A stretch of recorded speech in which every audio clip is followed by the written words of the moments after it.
Welcome back. Bulletin کا باقاعدہ آغاز کریں۔ وزیراعظم شہباز شریف نے کہا ہے کہ پاکستان شعبہ زراعت میں بلین ڈالرز کی سرمایہ کاری کے لیے کوشاں ہے۔ سماجی رابطے کی ویب سائٹ ٹویٹر پر جاری کیے گئے بیان میں شہباز شریف نے کہا کہ زراعت اور غذائی تحفظ سے متعلق سیمینار میں زراعت کی اہمیت پر زور دیا۔ شہباز شریف نے کہا کہ جی سی سی ممالک خوراک اور زراعت سے متعلق سالانہ 40 ارب ڈالرز کی امپورٹ کرتے ہیں۔ انہوں نے کہا کہ اسپیشل انویسٹمنٹ کونسل کا قیام اسی مقصد کے لیے کیا گیا ہے۔ انہوں نے یہ بھی کہا کہ جی سی سی ممالک کو اس کونسل کے ذریعے شعبہ زراعت میں سرمایہ کاری پر راغب کرنا ہے۔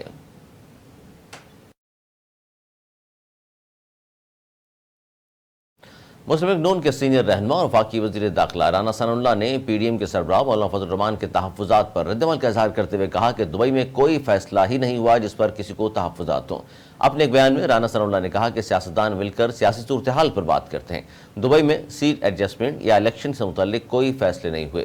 دبئی میں کوئی ایسی شیڈیول میٹنگ نہیں تھی۔ پاکستان مسلم لیگ نون کا دو ٹوک اور واضح موقف ہے۔ انہوں نے کہا کہ انتخابات نگراں سیٹ اپ کے تحت ہونے چاہیے۔ چاروں صوبوں اور قومی اسمبلی کے انتخابات ایک دن ہونے چاہیے۔ اسمبلی اپنی مدت پوری کر کے تحلیل ہوں گی۔ 2 صوبوں میں نگراں سیٹ اپ موجود ہے، باقی 2 صوبوں میں بھی نگراں سیٹ اپ آ جائے گا۔ رانا ثناء اللہ نے کہا کہ نواز شریف واپس آئیں گے اور انتخابی مہم کو لیڈ کریں گے۔ جیسے ہی انتخابات شروع ہوں گے وہ واپس آئیں گے۔ وفاقی وزیر داخلہ نے مزید کہا 9 مئی کے ماسٹر مائنڈ کے خلاف کارروائی ہونی چاہیے۔ ہم سمجھتے ہیں ماسٹر مائنڈ ایک ہی آدمی ہے اور وہ چیئرمین پی ٹی آئی ہے۔ وزیر اعظم کا موقف ہے کہ تحقیقاتی اداروں کو میرٹ پر تفتیش کرنی چاہیے۔ تحقیقات اور انویسٹیگیشن کا عمل جاری ہے۔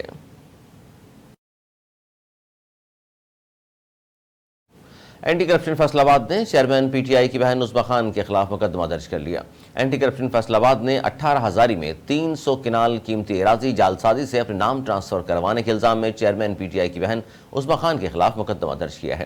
عظمیٰ خان نے 18 ہزاری میں دھوکہ دہی اور جعلسازی سے رقبہ اپنے نام کروایا۔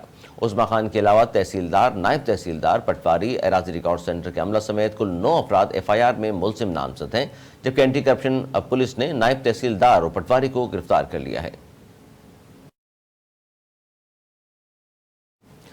9 مئی کے واقعات میں ملوث شرپسند شاہزیب کے بھائی نے اپنے بیان میں کہا کہ 9 مئی کے شرانگیزوں کا انجام قریب ہے۔ اپنے ایک بیان میں زیر حراست ملزم شاہزیب کے بھائی نے کہا کہ 9 مئی کے واقعات میں شاہزیب گرفتار ہوا۔ 9 مئی کو جو واقعہ ہوا ہم اس کی شدید مذمت کرتے ہیں۔ اداروں کے خلاف جو بھی بات کرتا ہے وہ بہت غلط کرتا ہے۔ گرفتار ملزم کے بھائی کا مزید کہنا ہے کہ پاک فوج ہمارے ملک کی سرحدوں کی حفاظت کرتی ہے۔ جس نے بھی توڑ پھوڑ کی وہ ملک و قوم کا دشمن ہے۔ ہمارے بھائی کے لیے کوئی ہمیں پوچھنے نہیں آیا۔ سربراہ عوامی لیگ اور سابق وفاقی وزیر داخلہ شیخ رشید احمد نے کہا ہے کہ ووٹ کو عزت دو کا نعرہ لگانے والوں نے ووٹر کو گلی محلے میں بے گناہ ذلیل اور رسوا کر دیا ہے۔ سماجی رابطے کی ویب سائٹ ٹویٹر پر شیخ رشید احمد نے لکھا ملک میں اس قدر قیاس آرائیاں بے یقینی افواہوں کا زور ہے کہ آئین اور قانون کے تحت اسمبلیاں ٹوٹنے میں صرف 4 ہفتے باقی ہیں، لیکن الیکشن کمیشن کے فیصلے کا ساری قوم کو ابھی تک انتظار ہے۔ انہوں نے کہا کہ لوگ سوچ رہے ہیں پاکستان میں الیکشن وقت پر ہوں گے یا نہیں ہوں گے۔ 15 مہینوں میں حکومت نے کوئی ایسا کام نہیں کیا جو عوام میں جائے اور منہ دکھانے کی پوزیشن میں ہو۔ ذرائع ابلاغ کو پابند سلاسل کر کے لوگوں کو سوچوں پر پہرے بٹھا دیے گئے ہیں۔ سابق وفاقی وزیر داخلہ نے یہ بھی کہا کہ جو آدمی آٹا لینے جاتا ہے، بجلی کا بل دیتا ہے، بچوں کی فیس دیتا ہے، گھر کا کرایہ دیتا ہے، وہ حکومت سے بیزار ہے اور نفرت کا برملا اظہار کرتا ہے اور وقت کے انتظار میں ہے کہ کب اسے ووٹ کا حق ملے اور موجودہ حکومت سے نجات مل سکے۔ انہوں نے کہا کہ عدلیہ کے فیصلوں کا مذاق اڑ رہا ہے، سیاسی ورکر سے دہشت گردوں جیسا سلوک کیا جا رہا ہے۔ کسی کی عزت، جان مال، چادر چار دیواری محفوظ نہیں۔ عقل کے اندھے لوگوں کے جذبات سمجھنے سے آری ہیں۔ یہ نہ ہو کہ لوگ سڑکوں پر پھٹ پڑیں اور کسی سے بھی سنبھالا نہ جائے۔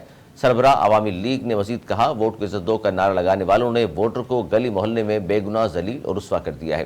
انہیں رات کے اندھیروں میں گھروں سے اٹھاتے ہیں اور عقوبت خانوں میں لے جاتے ہیں۔ نہ کوئی قانون ہے نہ سنوائی، صرف ایک پریس کانفرنس کا سوال ہے جس کے بعد رہائی ہے۔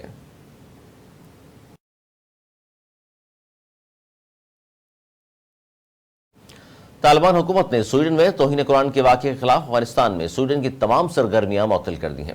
طالبان ترجمان ذبیح اللہ مجاہد کی جانب سے اس حوالے سے جاری بیان میں کہا گیا ہے کہ توہین قرآن اور مسلمانوں کے عقائد کی توہین کرنے پر سرکاری سطح پر معافی مانگنے تک سویڈن کی تمام سرگرمیاں افغانستان میں معطل رہیں گی۔ طالبان ترجمان کی جانب سے جاری اعلامیے میں کہا گیا کہ افغانستان میں تمام سرکاری ادارے اس حکم پر عمل درآمد کے پابند ہیں۔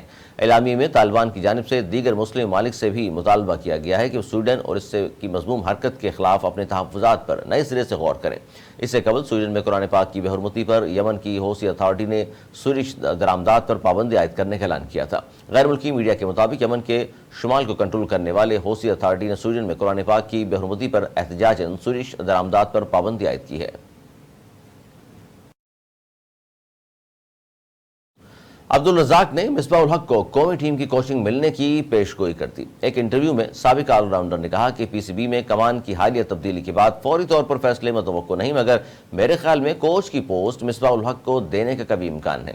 عبدالرزاق نے کہا کہ پی سی بی میں عدم استحکام ہے، ایک چیئرمین تو کبھی دوسرا آ جاتا ہے، اس طرح کی صورتحال میں پلاننگ متاثر ہوتی ہے۔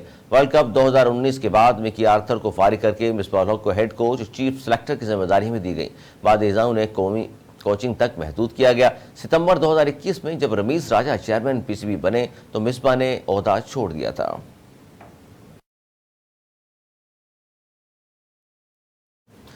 نیوز اسٹوڈیو سے فی الحال اتنا ہی۔ مزید نیوز اپڈیٹس کے لیے دیکھتے رہیے اردو نیوز۔